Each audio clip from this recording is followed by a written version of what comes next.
திருப்போரூர் சட்டமன்ற தொகுதி கேளம்பாக்கம் ஊராட்சிக்குட்பட்ட பல பகுதிகளில் தொடர்ந்து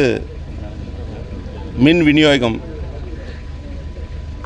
விநியோகத்தில் சில பிரச்சனைகள் இருப்பதாக அந்த பகுதியில் இருக்கக்கூடிய கேளம்பாக்கம் அனைத்து